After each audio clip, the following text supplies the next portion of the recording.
Daddy நீ உட்காரலாம், பின்னால் உட்காரு. பற்றி ஒரு பிரீஃப், அதான் மெயின். அதுக்கப்புறம் நீங்கள் ஏதாவது கேட்கணும்னா கேட்க சார். வர்ற ஜூன் 22 ஞாயிற்றுக்கிழமை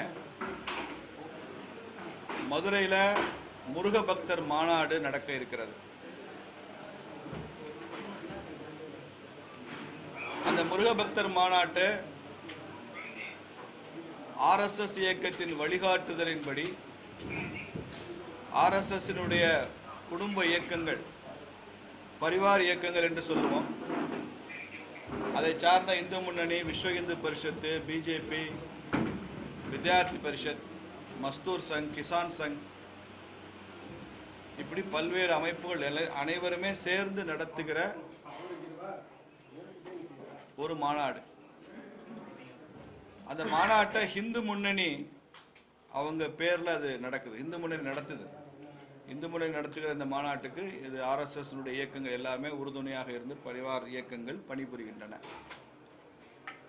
மதுரையில் ரிங் ரோடில் ஜெயலலிதா அம்மையார் 2011 வந்து ஆட்சி மாற்றத்திற்கு அடிவகுத்த அந்த அம்மா திடல் அப்படிங்கிற இடத்துல தான் இது நடக்குது. ஒரு பெரிய புரட்சி செஞ்சாங்க ஜெயலலிதா அம்மையார். 5 லட்சம் முருக பக்தர்களுக்கு மேல கலந்து கொள்வாங்க அப்படின்னு எதிர்பார்க்கிறோம். தமிழ்நாட்டில் முழுக்க இருந்து முருக பக்தர்கள் இதில் கலந்து கொள்வதற்கு ஏற்பாடு இருக்கு. மாநாடு நடப்பதற்கு ஒரு வாரம் முன்பதாகவே அங்கே 6 படைவீரர்களுடைய கண்காட்சி அங்கே அமைக்கப்படும். எப்படி பழனியில முருகன் இருப்பாரோ அதே மாதிரி ஒரு கண்காட்சி. திருச்செந்தூர் முருகன், திருத்தணி முருகன், பழமுதிர்ச்சோலை முருகன், திருப்பரங்குன்றம் முருகன், சுவாமிமலை முருகன், 6 படை வீட்டுக்கும் கண்காட்சி ஏற்பாடாயிருக்கு.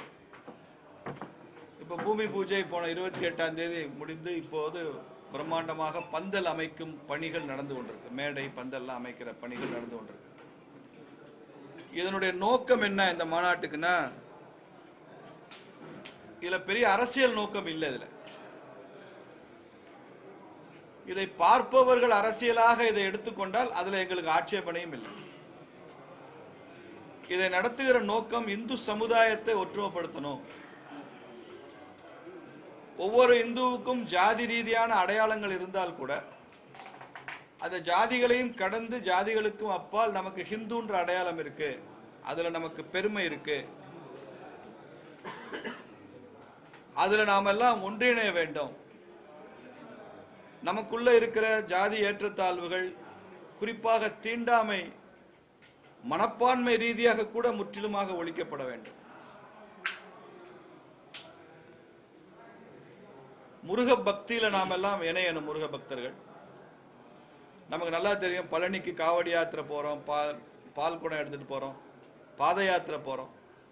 அப்ப எல்லாம் மாலை அணிந்து விரதம் இருந்து போறவங்க, முதல் முறையா மாலை போடுறவங்க கூட குருசாமின்னு ஒருத்தரை வச்சுக்குவாங்க. அந்த குருசாமி என்ன ஜாதின்னு யாருக்கும் தெரியாது. அவருக்கு கீழே அவர் மாலை அணிவிக்கிறவர் என்ன ஜாதின்னு அவருக்கும் தெரியாது. அப்போ பார்க்கும்போது ஜாதி ரீதியான ஏற்றத்தாழ்வுகளோ பிரிவினைகளோ இருக்கும்படியாக தோற்றம் அளிக்கிற ஒரு தமிழ் சமுதாயத்தை இந்து ஆன்மீகம் அதை கடந்து செல்ல வைக்கிறது. அந்த பாகுபாட்டை, வேறுபாட்டை நீக்குகிறது. இதையெல்லாம் அந்த முருக பக்தர் மாநாடு இன்னும் மேலும் அடுத்த லெவலுக்கு அதை கொண்டு போறதுக்கான முயற்சி தான் இது.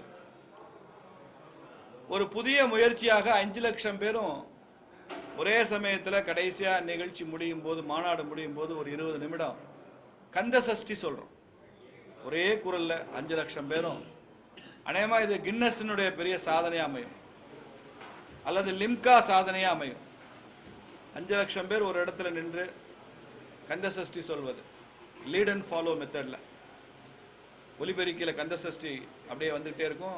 இவங்களும் அதை ஒட்டி சொல்லிட்டு இருப்பாங்க. ஆனால் வர்றவங்க எல்லாம் முருக பக்தர்கள்ங்கிறதுனால கந்த சஷ்டினா என்னன்னு தெரியாதவங்களோ அது பாட தெரியாதவங்களோ அந்த 5 லட்சம் பேர் யாருமே இருக்க மாட்டாங்க. எல்லாருக்கும் தெரியும் கந்த சஷ்டிங்கிறது. It is household song இந்திய தமிழகத்தை பொறுத்தவரை.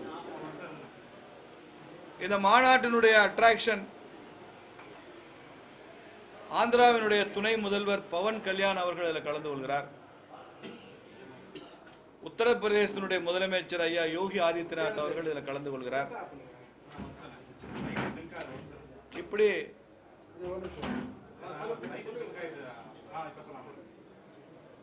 ஆந்திரா துணை முதல்வர் பவன் கல்யாண் அவர்களும் யோகி ஆதித்யநாத் அவர்கள் உபியினுடைய முதலமைச்சர் அவரும் கலந்துக்கிறாங்க. அது கூடுதல் சிறப்பு. முருகன் அடியார்கள், தமிழகத்தினுடைய நாடறிந்த முருகன் அடியார்கள், அவங்கெல்லாம் அவங்களுடைய போர்ட்ரேட்லாம் அங்கே வைத்து அவர்களது பங்களிப்பை நாம் நினைவு கூறுகிறோம், அவங்களுக்கு மரியாதை செய்கிறோம். உதாரணமாக திருமுருக கிருபானந்த வாரியார் சுவாமிகள், பாம்பன் சுவாமிகள், இவங்கெல்லாம் முருக பக்தியில் கடந்த நூற்றாண்டுகளில் அவங்க செய்த சாதனை பங்களிப்பு அபரிமிதமானது. அதெல்லாம் நினைவு கூறுகிறோம். நிறைய சன்னிதானங்கள், ஆதீனங்கள், மடாதிபதிகள், குருமார்கள் அவங்கெல்லாம் கலந்துக்கிறாங்க. பெண்கள், குழந்தைகள், இளைஞர்கள் கலந்துக்கிறாங்க. நிகழ்ச்சியே எப்படி அமையும்னா, தொடர்ந்து சொற்பொழிவா மாத்திரமே இல்லாம ஒரு கலை நிகழ்ச்சி, ஒரு சொற்பொழிவு, ஒரு கலை நிகழ்ச்சி, ஒரு சொற்பொழிவு. கலை நிகழ்ச்சிங்கிறது ஒரு ஆன்மீகம் சார்ந்த நிகழ்ச்சியாக அந்த முருக பக்தர்களுக்கு உற்சாகம் கொடுக்கக்கூடியதாக இருக்கும். அந்த மாதிரி தான் நிகழ்ச்சி ஏற்பாடாகிருக்கு. சரியா 4 மணி நேரம் தான் மாநாடு. 4 மணிக்கு ஆரம்பித்து 8 மணிக்கு முடிஞ்சிடும். காவல்துறைக்கு முறையாக அனுமதி கடிதம் கொடுத்திருக்கிறோம். தமிழக அரசுக்கு முறையாக அனுமதி கேட்டு என்னெல்லாம் செய்யணுமோ செஞ்சிருக்கோம். தமிழக அரசு இதை முழுமையாக அனுமதிக்கணும். இப்போது ஆட்சியில் இருக்கிற தமிழக அரசு என்ன விதமான மனப்போக்கை கொண்டது நமக்கு தெரியும். என்னதான் மன வேறுபாடுகள், மனமாச்சரியங்கள் இருந்தாலும் திமுக அரசாங்கம் இதை முழுமையாக அனுமதிக்கணும். ஏன்னா முருக பக்தி என்பது அவங்களே முருகன் மாநாடு நடத்தியிருக்காங்க. திமுக தரப்புல, அரசாங்க தரப்புல கூட சென்ற ஆண்டு முருக மாநாடு நடத்தியிருக்காங்க. நமக்கே முருகன் தேவைப்படுறப்போ ஆர்எஸ்எஸ், பிஜேபி, இந்து முன்னணிக்கும் முருகன் தேவைப்படுவார்ன்றதை திமுக புரிந்து கொள்ளணும். முழுமையாக ஒத்துழைப்பு கொடுக்கணும். நாங்களும் அரசாங்கத்துக்கு, காவல்துறைக்கு முழு ஒத்துழைப்பு கொடுப்பதாகத்தான் இருக்கோம். அதனால அவர்களை செய்ய வேண்டும் என்று இந்த ஊடக வாயிலாக உங்கள் மூலமாக நான் அவர்களை கேட்டுக்கொள்கிறேன். இதற்கு அப்புறமா தமிழ்நாட்டில் இந்த ஒரு விஸ்வரூபத்தை பார்த்த பிறகு ஹிந்துன்னா ஒரு பரிகாச பொருளா, கேலி பொருளா இருக்கக்கூடாது, இருக்க முடியாதுன்ற நிலைமை உருவாகும் நம்புறோம் நாங்க. ஏன்னா ஹிந்துன்னா டேக்கன் ஃபார் கிராண்டடா இருக்கு தமிழ்நாட்டில். வேற எந்த மாநிலத்திலும் இல்லாத அளவுக்கு தமிழ்நாட்டில் மாத்திரம்தான் தீகா மாதிரி நாத்திக இயக்கங்கள் ஒரு மதத்தை ஏளனப்படுத்தி பேசுறாங்க, கேலி கிண்டல் பண்றாங்கன்னா எங்களால் புரிஞ்சுக்க முடியுது. அவன் தலையெழுத்து அது அப்படிதான் பேசுவாங்க. ஆனால் இந்துக்களது வாக்குகளை பெற்று அதன் மூலமாக பிரதிநிதிகளாக இருக்கக்கூடியவங்க, ஆட்சியில் இருக்கிறவங்க, அமைச்சராக இருக்கிறவங்க, எம்எல்ஏவா இருக்கிறவங்க, அவங்க இதை பத்தி எப்படி எதிர்மறையா பேசுவாங்க, இந்துன்னா கேலி பண்ணுவாங்க, காயப்படுத்துவாங்க, இந்துக்கள் மனசை புண்படுத்துவாங்க, எப்போதுமே இந்துக்களுக்கு எதிராக பேசுவாங்கன்னா அதை இந்த மாநாட்டுக்கு அப்புறம் அதை தமிழகத்தினுடைய ஆன்மீக சூழல், அரசியல் ஆன்மீக சூழல், சோஷியோ ஸ்பிரிச்சுவல் சிச்சுவேஷன் அதை அனுமதிக்க முடியாது என்பதும் இந்த மாநாட்டின் மூலமா தெரியும். எந்த மாநில முதலமைச்சரும் இந்தியாவில் இத்தனை ஆண்டுகள்ல, சுதந்திரம் அடைந்த இத்தனை ஆண்டுகள்ல எந்த மாநில முதலமைச்சரும் இந்துன்னா திருடன்னு சொன்னதில்லை. எந்த மாநிலத்தினுடைய முதலமைச்சரோ துணை முதலமைச்சரோ நான் சனாதனத்தை ஒழிக்கணும், அது காலரா, மலேரியா, டெங்கு மாதிரி அப்படின்னு சொன்னதில்லை. எந்த மாநிலத்தை ஆட்சி செய்யறோம், மார்க்சிஸ்ட் கட்சி ஆட்சி பண்ற கேரளாவில் கூட சைவம்னா என்ன, வைணவம்னா என்னன்னு ஒரு ஆபாச விளக்கத்தை பொன்முடி மாதிரி கொடுத்ததில்லை. பக்கத்தில் இருக்கிற மார்க்சிஸ்ட் ஆட்சி நாத்திக ஆட்சி தான். அவங்களுக்கு கடவுள் நம்பிக்கை இல்லாத ஆட்சி தான் மார்க்சிஸ்டுகள். ஆனாலும் கேரள அரசாங்கத்தினுடைய அந்த லோகோ இருக்க, welcome to God's own country, கடவுளின் சொந்த தேசத்திற்கு உங்களை அழைக்கிறோம்னு சொல்ற அந்த லோகோவை கம்யூனிஸ்டுகள் ஆட்சிக்கு கூட மாற்றவில்லை. அவங்களுக்கு கடவுள் நம்பிக்கை இருக்காம இருக்கலாம், ஆனால் அந்த மாநிலத்தினுடைய logo welcome to God's own country, Kerala God's own கண்ட்ரின்னு சொல்றாத, அங்கே இருக்காரு காடு, அவருக்கு எது ஓன் கண்ட்ரி அப்படின்லாம் மார்க்சிஸ்டுகள் குதர்க்கவாதம் பேசி அதை மாற்றவில்லை. தமிழ்நாட்டில் தான் இந்த குதர்க்கவாதம் அதிகமாக இருக்கு. எல்லாத்துலேயுமே இதை கொஸ்டின் பண்றது, இதை கேலி பேசுறது, பரிகாசம் பண்றது. அதனால இந்த நிலை மாறணும்னு நினைக்கிறோம். தேர்ந்தெடுக்கப்பட்ட மக்கள் பிரதிநிதிகளே ஒரு மதத்தை புண்படுத்துவாங்க, காயப்படுத்துவாங்கன்ற நிலை இருக்கக்கூடாது அப்படின்னு நாங்கள் நம்புகிறோம். அது இந்த மாநாட்டுக்கு அப்புறம் நடக்கணும். இது ஒரு முக்கியமான நோக்கம். ஏன்னா இது குறுகிய கால அரசியல் கோணத்தில் இதை செய்யலை. இதை இப்போ செய்ய விட்டால் இவர் எப்பயும் செய்ய முடியாது. நீண்ட கால சமூக நலன் குறித்து கான்ஸ்டியூஷன்ல சொல்லுது, எந்த மதத்தையும் காயப்படுத்தக்கூடாது, மத உணர்வுகளை புண்படுத்தக்கூடாதுன்னு இந்தியன் கான்ஸ்டியூஷன்ல இருக்கு. ஆனால் தொடர்ந்து அதை ஒரு கட்சி மாத்திரம் செய்வதை அனுமதிக்க முடியாது என்பதுதான் இந்த மாநாட்டிலே அதை வலியுறுத்தும்.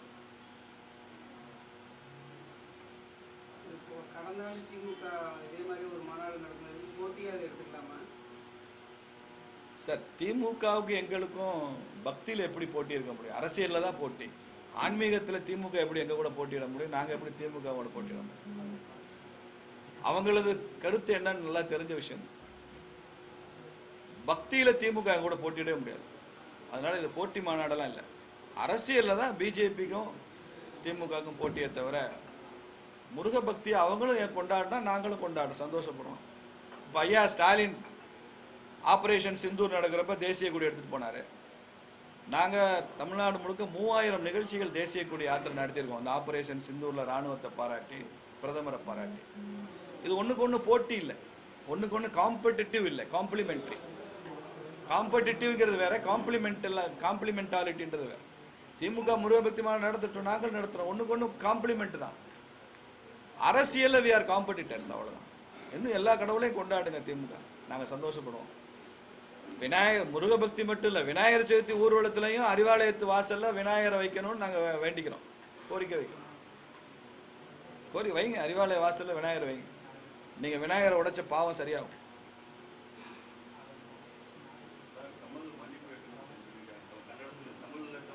சார், கமலஹாசன் சொன்னது ஒரு கான்ட்ரவர்சி கன்னடத்துல செயற்கையா உருவாக்கப்பட்டிருக்கு. கமலஹாசன் சொன்ன கருத்து தமிழ்நாட்டில் இருக்கிற பல பேர் சொன்ன கருத்தை தான் அவர் சொல்லியிருக்கிறார். இப்ப உதாரணமா நம்ம தமிழ்தாய் வாழ்த்துல அந்த வரிகள் இல்லை. ஆனால் எனக்கு நினைவு சரியா அது கரெக்டா சொல்லணும்னு தெரியல. களிதெழுந்தும் கன்னடமும் மலையாளமும் முன் உதிரத்தே உதித்த அப்படின்னு பொருள்படக்கூடிய வாசகங்கள் மனோன்மணிய சுந்தரம் பிள்ளை எழுதியிருக்கிறார். இந்த தமிழ்தாயின் உதிரத்திலிருந்து அப்படின்னு சொல்லியிருக்கிறார். ஆனால் எப்போது அதை கன்னடர்கள் ஏற்றுக்கொள்ளவில்லையோ, அவர்கள் தங்களுக்கான மொழியினுடைய அடையாளம், மொழிக்கான ஆளுமை, அதற்கான வரலாறு எங்களுக்கு தனித்த அடையாளத்துடன் இருக்கிறோம்னு அவங்க சொல்றாங்களோ, அப்போ அந்த சென்டிமெண்ட்டை நாம ஹர்ட் பண்ணக்கூடாதுங்கிறது தான் பிஜேபியினுடைய கொள்கை. அதனால கமலஹாசன் சொன்னது உண்மையா பொய்யா அப்படி இல்லை. இன்னைக்கு குழப்பத்தை, அங்கே ஏற்பட்டிருக்கிற சந்தேகத்தை, குழப்பத்தை, தங்கள் அடையாளத்தை, ஆளுமையை தமிழ் வந்து அளிக்கிறதோ அப்படின்னு அவங்க ஏதாவது நினைச்சா கமலஹாசன் தான் சொன்ன கருத்தை திரும்ப பெற்றுக்கொள்ளலாம். ஏன்னா இது மொழியியல் கருத்தாக கமலஹாசன் இதை சொல்லலை. அவர் இப்போ மொழியியல் அறிஞர் இல்லை, அவர் சினிமாக்காரர் தான். அவர் போய் ஒரு மொழி விஷயத்தில், சென்சிட்டிவான விஷயத்தில் அப்படி கருத்து சொல்லி ஒரு குழப்பத்தை உருவாக்க வேண்டாம். இரு மாநிலத்துக்கு இடையில இருக்கிற நல்ல உறவு, நட்பு, சகோதரத்துவத்தை கெடுக்க வேண்டாம். ஆனால் கமலஹாசனுக்கு முன்னாலேயும் சில பேர், மனோன்மணியம் சுந்தரம் பிள்ளை போன்றவர்கள் இந்த கருத்தை சொல்லியிருக்காங்கன்றதையும் நான் இந்த ஊடகத்தில் சொல்றேன். அதனால அவங்க கன்னடர்கள் தரப்புலையுமே இதை பெருந்தன்மையாக இதை பெருசுப்படுத்தாம விட்டுறணும். ஏன்னா நாம் எல்லாமே சிஸ்டர் லாங்குவேஜஸ் தான். 4 திராவிட மொழிகள் மாத்திரமல்ல, இந்தியாவில் உள்ள எல்லா மொழிகளுமே we are all sister languages தான், சகோதர மொழிகள் தான். அது சமஸ்கிருதமோ தமிழோ இல்லை எது மூத்தது எது பிந்தையது, இந்த சர்ச்சைக்குள்ளெல்லாம் போக வேண்டாம் என்று கேட்டுக்கொள்கிறேன்.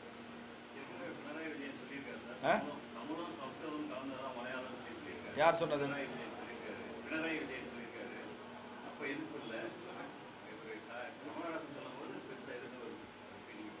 இல்ல, மலையாள கேரள மக்கள் அதை எதிர்க்கல, அதுக்கு நான் என்ன செய்ய முடியும்? கன்னடிகா எதிர்க்கிறாங்கல்ல, அதை ஏற்றுக்கொள்ளல. சார், நீங்க என்ன சொல்றீங்க? நீட் வருது, இந்தியாவே ஏத்துக்குதுங்கிறப்ப நீங்க என்ன சொல்றீங்க? தமிழ்நாடு ஏத்துக்கல அப்படிங்கிறீங்களா? ஒன்னொன்னுக்கும் தமிழ்நாடு தனின்னு சொல்றீங்களா சார்? இந்தியாவே ஏத்துக்குதுன்னு ஒன்னு சொல்றோம், தமிழ்நாட்டில் நாங்கள் ஏற்றுக்க மாட்டோம், தமிழ்நாடு தனிங்கிறீங்க. இப்போ கன்னடிகா இல்லை, நாங்கள் தனிங்கிறாங்க. அந்த சென்டிமெண்ட்டை மதிச்சிட வேண்டியதுன்றாங்க. அதோட போய் சேலஞ்சு பண்ண, அந்த சென்டிமெண்ட்டை சேலஞ்சு பண்ண வேண்டிய அவசியம் என்ன? அதை ஏற்றுட்டு போக வேண்டியதுதான். இல்லை, ஒரு மொழியியல் அறிஞராக இருந்து ஆராய்ச்சி செய்து கமலஹாசன் அதை வெளியிட்டு இருந்தாருன்னா அது எனக்கு பிரச்சனை இல்லை. அவர் ஒன்றும் லிங்குவிஸ்ட் இல்லை, லிங்குவிஸ்டிக்ஸில் எக்ஸ்பர்ட் இல்லை அவர்.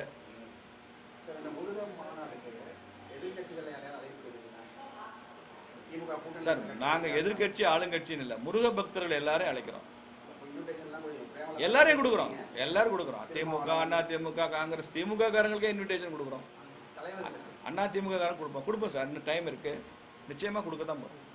முருகர் வந்து தமிழ் கடவுள் என்பதையும் இங்கே இந்த மொழிகள் அறிஞர்கள் தமிழ்நாட்டில் சொல்லியிருக்காங்க இல்லையா, மற்ற மொழிகள்லாம் அங்கே தமிழ்லேருந்து தோன்றியது அப்படிங்கிறது, அந்த கருத்தை நீங்கள் ஏற்றுக்கிறீங்களா? சார், முருகன் தமிழ் கடவுள் தான், அதில் ஒன்றும் சந்தேகம் இல்லை.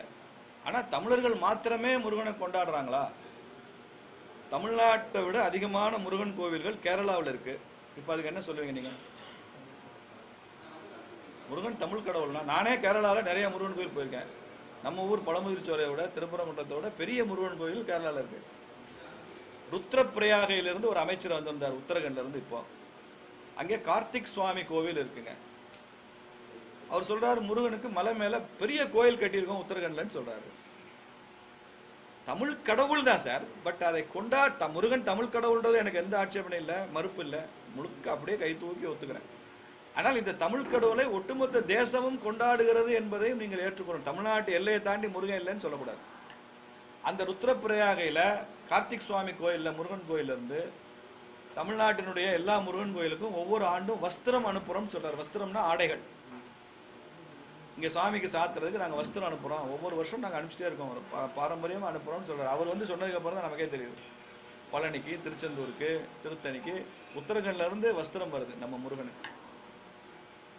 நீங்கள் தமிழில் கந்த புராணம்னு கச்சியப்ப சுவாமிகள் எழுதினார், முருகனுடைய வரலாறு, ஒரு வால்யூம். ஆனால் ஒரிஜினல் 3 வால்யூம். இந்த கந்த புராணம்ன்றது மொழிபெயர்ப்பு தான். ஒரிஜினலா ஸ்கந்த புராணம் அப்படின்னு 3 வால்யூம் இருக்கு, சமஸ்கிருதத்தில் இருக்கு. நமக்கெல்லாம் தெரிந்த ஒரு புலவர் சார் காளிதாசர். காளிதாசர் எழுதினது தெரியும் நமக்கு. சாகுந்தலம் காளிதாசர் எழுதினது, மேகதூதம், ரகுவம்சம் எல்லாம் காளிதாசர் எழுதின கிளாசிக் லிட்ரேச்சர். இன்னைக்கு சாகுந்தலம் எல்லாம் நிறைய வெளிநாட்டு பல்கலைக்கழகங்கள் சாகுந்தலம் பாடமாக இருக்கு. அவ்வளோ அற்புதமான ட்ரீட்டிஸ். அவரே எழுதின ஒரு சமஸ்கிருத இலக்கியம் என்ன சார்? குமார சம்பவம். குமார சம்பவம் என்ன? முழுக்க முழுக்க முருகன் பிறந்து வளர்ந்த கதை தான் குமார சம்பவம். முருகன் தமிழ் கடவுளா மட்டும் இருந்தா எதுக்கு குமார சம்பவத்தை காளிதாசன் எழுதுறான்? அப்போ தமிழ்நாட்டு கடவுளாக நாம் கொண்டாடுகிற முருகன், குறிஞ்சி திணைக்கான கடவுளாக நாம் கொண்டாடுகிற முருகன், தமிழோடும் தமிழ் சங்கத்தோடுமே பிணைந்து விட்ட முருகன், அவனை இந்தியா முழுக்க கடவுளாக கொண்டாடுறாங்கன்றதும். அதனால முருகன் தமிழ் கடவுள் தான், but celebrated by all over India.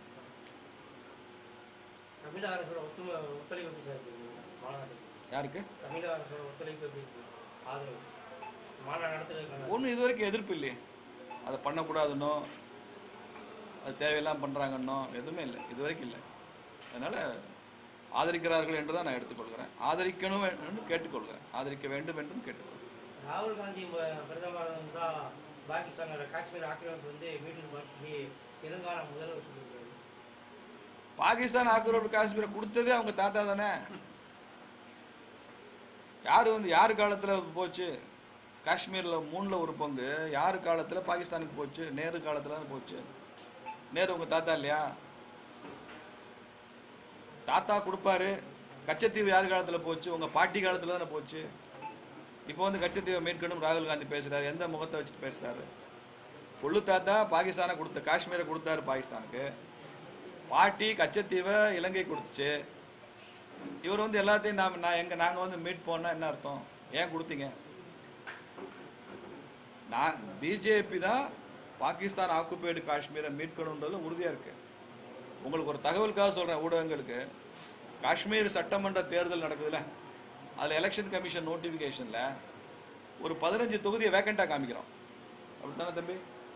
அந்த வேக்கண்ட், அந்த 15 தொகுதி எங்கே இருக்கு தெரியுமா? காஷ்மீர்ல இல்லை, ஜம்மு காஷ்மீர்ல இல்லை, போக்ல இருக்கு. பாகிஸ்தான் ஆக்குபைடு அங்கே இருக்கு. அந்த தொகுதிக்கும் சேர்த்து தான் இந்திய தேர்தல் கமிஷன் தேர்தல் அறிவிக்குது இப்பயும். ஆனால் அது பாகிஸ்தானில் இருக்கிறதுனால அதை வேக்கண்டாக காமிக்கிறோம், வெற்றிடமாக காமிச்சு மிச்சம் உள்ள தொகுதிக்கு மெஜாரிட்டி மைனாரிட்டி அடிப்படையில் ஆட்சி அமையுது. அதனால ஸ்டில் இந்த அரசாங்கம் வந்ததுக்கப்புறம் we claim Pakistan occupied Kashmir is ours, இந்தியாவோட சொந்தமானதுன்னு நம்ம இன்னும் கிளைம் பண்ணுறோம். அதில் சமரசமே கிடையாது. மிக விரைவில் அகற்றப்படும் சார். பாக் ஆக்குபைடு காஷ்மீர் இந்தியாவோட இணைக்கப்படும். பலுச்சிஸ்தானம் பாகிஸ்தான்லேருந்து பிரிக்கப்படும். இதை சொல்றதுக்கு எந்த தயக்கமும் கிடையாது. We will change the history of India and we will change the geography of Pakistan. இதில் ஒன்றும் சந்தேகம் இல்லை, செய்வோம். ஏன் பிரிக்க முடியாதுன்னு நினைக்கிறீங்க? அவங்க இந்தியா ஃப்ரெண்ட்லியாக இருக்காங்க, அவங்க தனி நாடு கேட்குறாங்க, நாங்கள் சப்போர்ட் பண்ணுறோம். நீங்கள் மட்டும் காஷ்மீரில் தனியாக பிரிக்கணும்னு முயற்சி பண்ணீங்க. 70 வருஷமாக பாகிஸ்தானோட முயற்சி என்ன சார்? காஷ்மீர் இந்தியாவிலிருந்து பிரிக்கிறது தானே. 70 வருஷமாக அதானே பண்ணிட்டு இருக்காங்க. சர்வதேச ரீதியில் ராஜதந்திர ரீதியில் ஸ்ட்ராட்டஜிக்கெல்லாம் இதெல்லாம் செய்யலைன்னா இதெல்லாம் நடக்காது. பலுச்சிஸ்தான் ஆதரிச்சு இந்திய பிரதமர் பேசுறாரு. ரெட் ஃபோர்ட்ல பேசினார்ல, செங்கோட்டையில் பலுச்சிஸ்தான் காஸ்தான் அங்கே உள்ள மக்களுக்காக பேசினார். பாகிஸ்தான் எல்லா உலக அரங்குகளையும் காஷ்மீரை பத்தி பேசலாம். எல்லா உலகத்தின் பல நாடுகளை காஷ்மீரை ஆதரிச்சு தீர்மானம் போட வச்சான் முன்னால காங்கிரஸ் பேரில். அதெல்லாம் இப்பதானே மாறி இருக்கு. இன்னைக்கு எந்த சர்வதேச அரங்குலையும் எந்த ஒரு இஸ்லாமிய நாடும் சவுதி உட்பட காஷ்மீர் என்பது பாகிஸ்தானுக்கு சொந்தம்னு பேசுறதுக்கு ஒரு நாடு கூட கிடையாது. அது இன்டெகிரல் பார்ட் ஆஃப் இந்தியான்னு சொல்றது தான் அத்தனை நாட்டோட ஸ்டாண்டர்ட் தான். அது யாரு கிடைச்ச வெற்றி? நரேந்திர மோடி கிடைச்ச வெற்றி இல்லையா? அதை பாராட்ட வேண்டாமா? முன்னால் அப்படி இருந்துச்சா? 10 வருஷத்துக்கு முன்னால ஏதாவது ஒரு நாடு எந்திரிச்சு காஷ்மீர் வந்து பாகிஸ்தானுக்கு தான் சொந்தம், இந்தியா அதை ஆக்கிரமிச்சிருக்குமா? ஆசாத்திமா. என்ன ஆசாத்தி? எங்க இருந்து வருது ஆசாத்தி? அதனாலதான் இப்ப பாடம் கற்பிச்சிருக்க. இப்ப சீனா கூட பாகிஸ்தானை வெளிப்படை ஆதரிக்க முடியல. இப்போ துருக்கியை தவிர, துருக்கி ஒரு நாடு தான் வெளிப்படை ஆதரிச்சிருக்கான். சீனா கூட ரகசியமா என்ன நினைக்கிறான்னு தெரியாது, வெளிப்படை ஆதரவு பண்ண முடியாது. அது இந்த சிந்தூருக்கு அப்புறம் நிச்சயம் பண்ண முடியாது. நம்மள வெளிப்படையா ஆதரிச்ச நாடு எது? காஷ்மீர்ல வெளிப்படையா நம்ம ஆதரிச்ச நாடு எல்லா நாடுமே ஆதரிச்சிருக்காங்க. அது இந்த பயங்கரவாதத்துக்கு எதிரான போர்ல இந்தியாவை ஆதரிச்சு எல்லா நாடும் ஆதரிச்சிருக்காங்க. இப்போ இந்த யுத்தத்தையே கூட ஆபரேஷன் சிந்தூரை நம்ம இது பாகிஸ்தானுக்கு எதிரான யுத்தம்னு தப்பா புரிஞ்சுக்கிறோம். இது பயங்கரவாதத்துக்கு எதிரான யுத்தம். It's war against terrorist. It's not war against Pakistan. அவன் அங்க இடம் கொடுத்து வச்சிருக்கான், அதனால அவன் மண்ணில் போய் அடிக்க வேண்டியிருக்கு. அந்த 9 முகாம்களை அழிக்க வேண்டியிருக்கு. அவனே அதை அடிச்சிருந்தான்னா என் ஊருக்கு வராதரா, இந்தியாவில் போய் குண்டு வைப்ப, இந்தியாவில் போய் அப்பாவி மக்களை கொல்லுவேன், இந்திய ராணுவத்துக்கு எதிராக பண்ணுவேன், என் ஊர்ல வந்து ஒளிஞ்சுக்குவியா, நான் உன்னை போற்றி வளர்க்கணுமா அப்படின்னு சொல்லியிருந்தா பிரச்சனை முடிஞ்சு. இந்தியாவில் குண்டு வைக்கிறவெல்லாம் பாகிஸ்தான்ல கேம்ப் வச்சிருக்கான். அமெரிக்காவில் இரட்டை கோபுரங்களை வச்ச பின்லேடன் பாகிஸ்தான்ல வந்து ஒளிஞ்சிருக்கான். பம்பாயில தொடர் குண்டு வெடிப்புல பிரைம் அக்யூஸ்டா இருக்கிற தாவூத் இப்ராஹிமி அது போய் பாகிஸ்தான்ல ஒளிஞ்சிருக்குது. உலகத்துக்கே தெரியுது. அப்போ கொசுவை எங்கே கொசு இருந்தாலும் அது இந்த சாக்கடையில தான் வளரும்னா சாக்கடையை மூடித்தானே சார் ஆகும். உலகத்துக்கு பயங்கரவாதிகள் எல்லோருக்கும் பாகிஸ்தான் அடைக்கலம் கொடுக்கும்னா அந்த பாகிஸ்தானுக்கு பாடம் கற்பிச்சுதான் ஆகணும். கொஞ்சம் முடியாது சார், கொஞ்சறதுக்கு இல்லை பிஜேபி தோணும். கடைசி கேள்வி. என்ன தப்பு என்ன இருக்கு? விளையாட்டை பாருங்க சார், இதுல என்ன தப்பு இருக்கு? ஸ்டாலின் வாழ்த்து சொல்றதை நான் வரவேற்கிறேன். தப்பு என்ன இருக்கு? நானே பெங்களூர் அணியை பாராட்டுவேன். என்ன பெங்களூர் ஜெயிச்சா என்ன? விளையாட்டு தானே சார் இது யுத்தம் இல்லைல்ல. இது யுத்தம் கிடையாது. இப்போ இந்தியாவும் ஆஸ்திரேலியாவும் கிரிக்கெட் விளையாடுது, ஆஸ்திரேலியா ஜெயிக்குது, சென்னையில் டெஸ்ட் நடக்குதுன்னு வச்சுங்க, ஆஸ்திரேலியா அணியை பாராட்டக்கூடாதா? இந்தியா ஜெயிச்சாதான் பாராட்டுவேன், ஆஸ்திரேலியா ஜெயிச்சா பாராட்ட மாட்டேன்னா அது ஸ்போர்ட்ஸ்மேன்ஷிப் கிடையாது. ஸ்போர்ட்ஸ்மேன்ஷிப்னாலே விளையாட்டை பாருங்கன்றது. அப்படி பலர் இந்தியாவில் பார்க்காததுனால தான் அது பிரச்சனையாகுது. அதில் கம்யூனலாக பார்க்கறது, அது பார்க்கறது, பிரித்து பார்க்கறது, அதெல்லாம் கூடாது. பாராட்டலாம், அவங்களும் இந்தியன்ஸ் தானே. யார் ஜெயிச்சாலும் பாரத் மாதாக்கு ஜெய தான் சார். இதுதான் பிஜேபி விளையாட்டுல.